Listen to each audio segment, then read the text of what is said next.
بسم اللہ الرحمن الرحیم۔ السلام علیکم ورحمۃ اللہ وبرکاتہ۔ ناظرین، آج کی اس معلوماتی ویڈیو میں آپ کو بتائیں گے کہ نماز تہجد کی فضیلت کیا ہے، تہجد کی نماز پڑھنے کا طریقہ کیا ہے، اس نماز کا وقت کب شروع ہوتا ہے اور پھر کب ختم ہوتا ہے، اس نماز میں کون سی صورتیں پڑھی جاتی ہیں، اور یہ بھی بتائیں گے کہ تہجد کی نماز کی نیت کیسے کی جاتی ہے۔ نہایت ہی اہم اور عمدہ معلوماتی ویڈیو ہے۔ درخواست ہے کہ اس ویڈیو کو آخر تک ضرور دیکھیے گا۔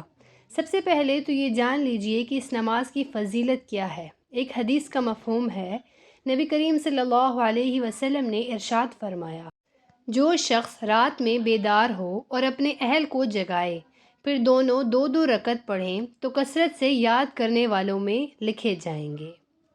ایک اور حدیث میں وارد ہوا ہے کہ رسول اللہ صلی اللہ علیہ وسلم نے ارشاد فرمایا، فرض نماز کے بعد سب سے افضل درمیانی رات کی نماز ہے، یعنی نماز تہجد۔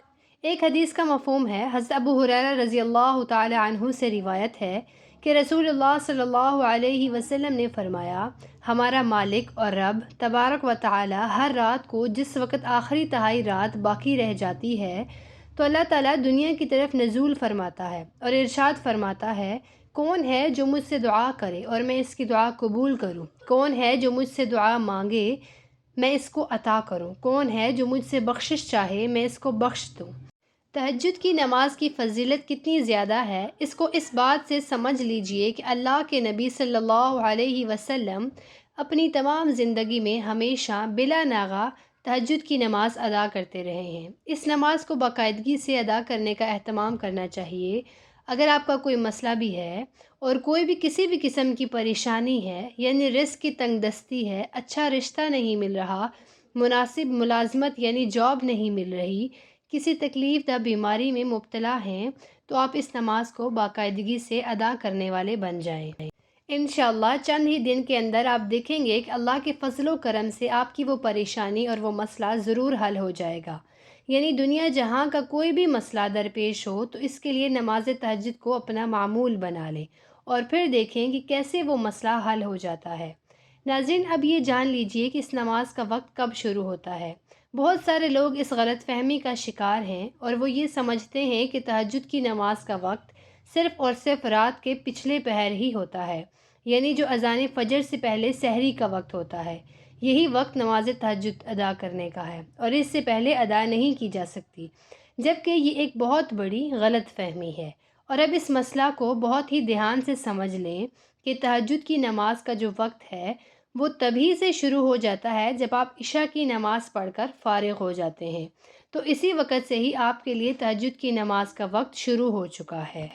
اب جب بھی آپ سو کر اٹھیں گے، یعنی نماز عشاء پڑھنے کے بعد آپ سو گئے، آدھے گھنٹے یا ایک گھنٹے کے لیے آپ کی آنکھ لگ گئی، تو جب بھی رات کے کسی بھی وقت میں آپ کی آنکھ کھلی ہے تو وہ آپ کے لیے تہجد کی نماز کا وقت ہے اور آپ اس وقت تہجد کی نماز پڑھ سکتے ہیں۔ اور اب یہ بھی جان لیجئے کہ تہجد کی نماز کا وقت کب تک باقی رہتا ہے اور اس کا آخری وقت کب ختم ہوتا ہے۔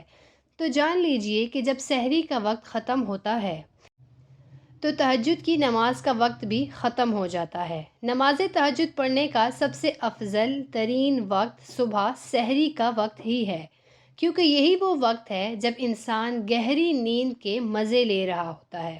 اس کے لیے گرم اور نرم بستر کو چھوڑنا ایک بہت بڑی آزمائش کا وقت ہوتا ہے، کیونکہ گرم بستر اور لحاف کو چھوڑ کر نماز کے لیے وضو کرنا یہ نفس پر انتہائی گراں گزرتا ہے۔ تو جو چیز بھی انسانی نفس کو مشکل میں ڈالتی ہے، اسی عمل کا ثواب بھی بہت ہی زیادہ ملتا ہے۔ اب جانیے کہ اس نماز کی رکعتیں کتنی ہیں۔ تو یاد رکھیں کہ اس نماز کی کم سے کم 2 رکعتیں پڑھی جائیں گی اور پھر زیادہ سے زیادہ 12 رکعتیں بھی حدیث مبارکہ سے ثابت ہیں۔ اگر کم بھی ادا کریں تو کم از کم 4 رکعتیں تو ضرور ادا کریں، لیکن اگر سحری کا وقت ختم ہونے میں بہت کم ٹائم بچا ہے اور آپ صرف 2 رکعتیں ہی ادا کر سکتے ہیں تو پھر آپ 2 رکعت ہی لازمی ادا کر لیں۔ بہت سارے لوگ یہ سمجھتے ہیں کہ شاید تہجد کی نماز کے اندر کوئی خاص صورتیں یا پھر وظائف پڑھے جاتے ہیں تو ایسا کچھ بھی نہیں ہے، بلکہ عام طور پر جس طرح سے باقی نوافل پڑھے جاتے ہیں بالکل ویسے ہی تہجد کی نماز بھی پڑھی جاتی ہے۔ تو آخر میں اب یہ بھی جان لیجئے کہ اس نماز کی نیت کیسے کی جاتی ہے۔ تو یاد رکھیں کہ نیت دل کے پختہ ارادے کو ہی کہتے ہیں، اور بس ارادہ کر لینا ہی کافی ہے، زبان سے نیت کرنا بہت ضروری نہیں ہوتا۔